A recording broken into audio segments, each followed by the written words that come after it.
Hai everyone, kembali lagi bersama aku, Tasya Angel, yang mana di video kali ini aku akan ngebahas tentang ketenagakerjaan, materi pembelajaran ekonomi bisnis. Yang pertama, konsep-konsep ketenagakerjaan. Konsep A, tenaga manusia atau manpower. Menurut Undang-Undang Nomor 13 Tahun 2003, ketenagakerjaan yang mengatakan bahwa tenaga kerja adalah setiap orang yang mampu melakukan pekerjaan guna menghasilkan barang atau jasa untuk memenuhi kebutuhannya sendiri maupun kebutuhan masyarakat. Menurut kualitasnya, tenaga kerja dapat dibagi menjadi 3, yaitu yang pertama, tenaga kerja terdidik. Tenaga kerja terdidik adalah yaitu tenaga kerja yang memperoleh keahlian melalui pendidikan formal dan non-formal seperti guru, dokter, dan ahli hukum. Yang kedua, tenaga kerja terlatih, yaitu tenaga kerja yang memperoleh keahlian dari pengalaman dan latihan seperti montir dan sopir.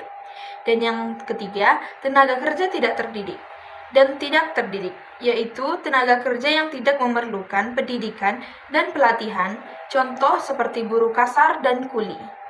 Materi yang B, kategori tenaga kerja menurut BPS. A. Pekerja penuh. Pekerja penuh adalah mereka yang bekerja selama 35 jam atau lebih per minggu. B.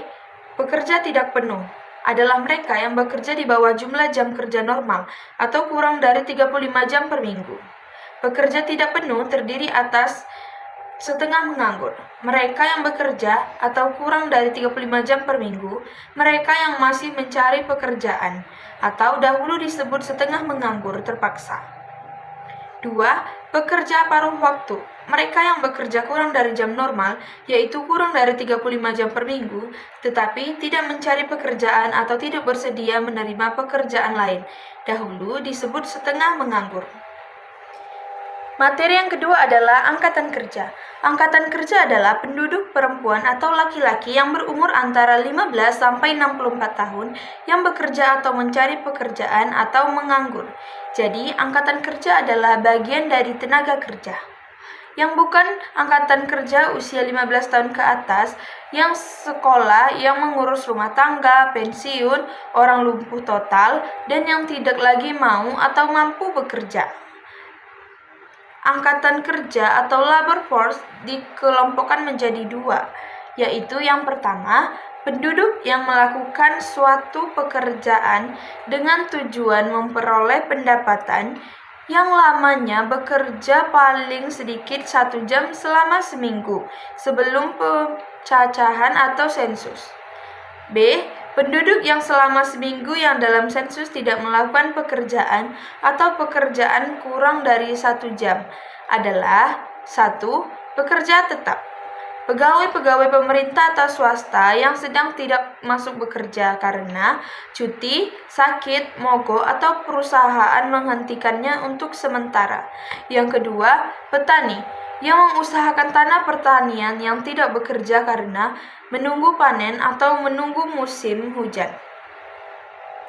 Dan yang ketiga, orang-orang yang bekerja di bidang keahlian seperti dokter, tukang cukur, dan lain-lain. Termasuk golongan yang mencari pekerjaan adalah sebagai berikut.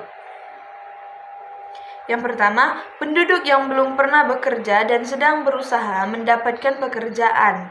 Yang kedua, penduduk yang pernah bekerja tetapi pada saat sedang pencacahan atau sensus sedang menganggur dan sedang berusaha mendapatkan pekerjaan. Dan yang ketiga, penduduk yang dibebas tugaskan dan sedang berusaha mendapatkan pekerjaan.